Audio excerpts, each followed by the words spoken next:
Metal presents কৃষি সংবাদ, সুজলা সুফলা।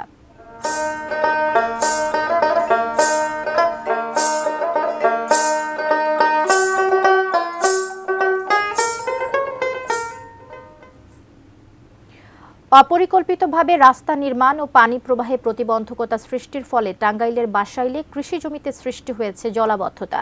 এ কারণে প্রায় ২,০০০ একর জমিতে সরিষার চাষ ব্যাহত হয়েছে। শঙ্কায় রয়েছে বোরো মৌসুমের আবাদও। টাঙ্গাইল প্রতিনিধি নাসির উদ্দিনের রিপোর্ট। গত বছর বাসাইল পৌরসভার আন্দিরাপাড়া থেকে কোম্পানি বাড়ি পর্যন্ত রাস্তা নির্মাণ করা হয়।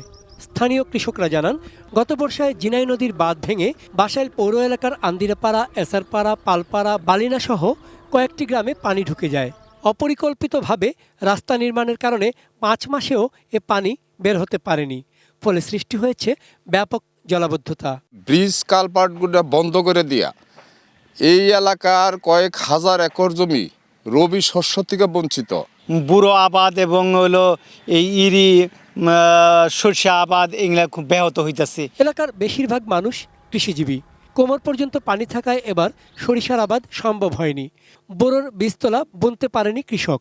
চলতি মৌসুমে বোরো আবাদও অনিশ্চিত হয়ে পড়েছে। কৃষকদের দাবি, শিগগিরই কালভার্ট বা ব্রিজ নির্মাণ করে দ্রুত পানি নিষ্কাশনের ব্যবস্থা করতে হবে।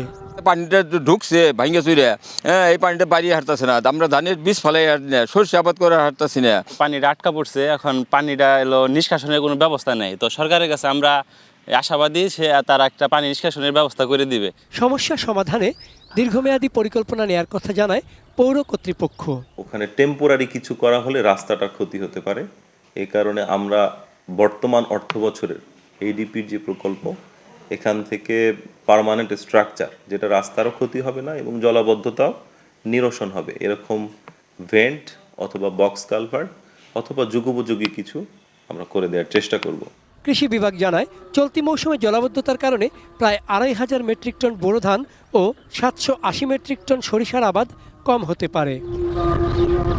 চন্দন পাল, ডেস্ক রিপোর্ট, এটিএন নিউজ।